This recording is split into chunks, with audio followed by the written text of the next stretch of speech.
আজকে আপনাদের একটি গল্প শোনাবো। এই গল্পটির নাম হচ্ছে আয়নার মানুষ। রাতে নীরবতা ভেদ করে একটানা টিকটিক শব্দ, ঘড়ির কাঁটার মতো, কিন্তু ঘড়ির কোনো অস্তিত্ব ছিল না সেই ঘরে। তিথি মানসিকভাবে ক্ষতবিক্ষত এক নারী।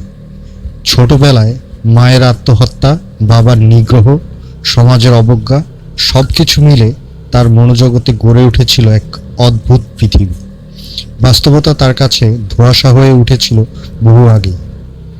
তিথির ঘরে একটা পুরনো আয়না ছিল, মায়ের রেখে যাওয়া, কিন্তু সেই আয়নায় সে শুধু নিজেকে দেখত না, মাঝে মাঝে এক অপরিচিত তিথিকে দেখতে পেত, ঠোঁটে বিদ্রুপ, চোখে প্রতিশোধের আগুন।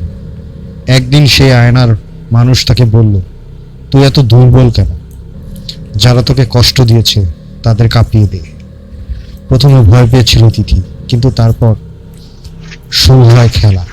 প্রথমে তার বাবাকে, তারপর সেই শিক্ষককে, তারপর তার প্রাক্তন প্রেমিক, যে তার মানসিক দুর্বলতাকে ব্যঙ্গ করত। প্রতিটি দণ্ড ছিল নিখুঁত, যেন একটা অপরাধ মনস্তত্ত্বের ক্লাস চলছে। তার কোনো প্রমাণ রাখত না, কোনো চিহ্ন না, শুধু প্রতিটা অপরাধীর মুখে থাকত আতঙ্কের ছাপ। মৃত্যু বা উন্মাদনার আগে পুলিশ খুঁজতে লাগলো সিরিয়াল অপরাধীকে। কেউ জানে না সে তো নিজের ছায়াকে শোনে, কেউ জানে না আয়নার পেছনে দাঁড়িয়ে থাকা এক বিকৃত আমি। ডার্ক সাইকোলজির প্রতিচ্ছবি। গল্পের শেষ অংশে তিথির ঘরে পুলিশ আসে তল্লাশিতে। সবাই চলে গেলে আয়নার সামনে দাঁড়ায় সে।